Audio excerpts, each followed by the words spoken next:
By Alistair Lighthead, BBC News. Kisumu image copyright AFP image caption protesters in Kisumu, Western Kenya, barricaded roads and burned debris and tires during the election. The rerun of Kenya's presidential election has taken place, but early signs of the overall turnout has been far lower than the first poll, which was annulled by the Supreme Court. The legitimacy of this election was being questioned even before the voting began, but if the 46% of the country who voted for the opposition last time have failed to turn up, the whole process will be further undermined. Kisumu, like other parts of Western Kenya, is an opposition stronghold and very few if any votes have been cast here. The returning officer at Kisumu Central Constituency Tallying Centre cut a lonely figure. He and just two other independent Electoral and Boundaries Commission (IEBC) officials turned up for work out of the 400 who should have been running the poll here.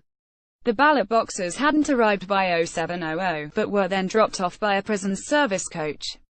Media playback is unsupported on your device. Media captioner nurse explains how medics tried to save a man shot by police in Kisumu, although the three IEBC staff went through the motions by placing the voting kits into each ballot box. There was nobody to take them to the polling stations or to oversee the election. And even if there had been, they probably wouldn't have been allowed to enter the various buildings in town set aside for voting. Intimidation was the cause. Commercial truck drivers didn't want to risk carrying ballot boxes or voting slips, as gangs of youths were out, threatening anyone associated with trying to make the vote happen. The main roads in Kisumu were blocked by lines of rocks and burning tires every 150 meters, 164 YDS, most of them manned by angry young men with sticks. They shouted anti-Kenyatta slogans and complained at the way the police were firing bullets and tear gas to disperse the protests. Throughout the day they played a cat-and-mouse game with the security forces, rocks and slingshots versus tear gas and in some cases ammunition, usually fired overhead. But there were a handful of gunshot injuries and at least one person was killed. George Odiembo, 19, was brought into hospital with a serious bullet wound in his upper leg and died after losing too much blood. Image caption: the returning officer in Kisumu Central, John Nuthimuyeko, said he had been struggling to distribute voting materials when Kenya's Supreme Court annulled the August presidential election. The decision was lauded as a triumph of judicial independence and African democracy in action. Both were shattered in the lead-up to the vote. Riddled with bullets, the courts were kept busy trying to cope with claims and counterclaims, but two key things will haunt this second ballot and provide ammunition for claims of illegitimacy. The first was the hail of gunfire that seriously injured the Deputy Chief Justice's bodyguard 2 nights before the ballot. The second was that Supreme Court judges were simply unwilling to turn up to work. It's perhaps not surprising Lady Justice Philomena Mwilu did not attend court the morning after her car was riddled with bullets.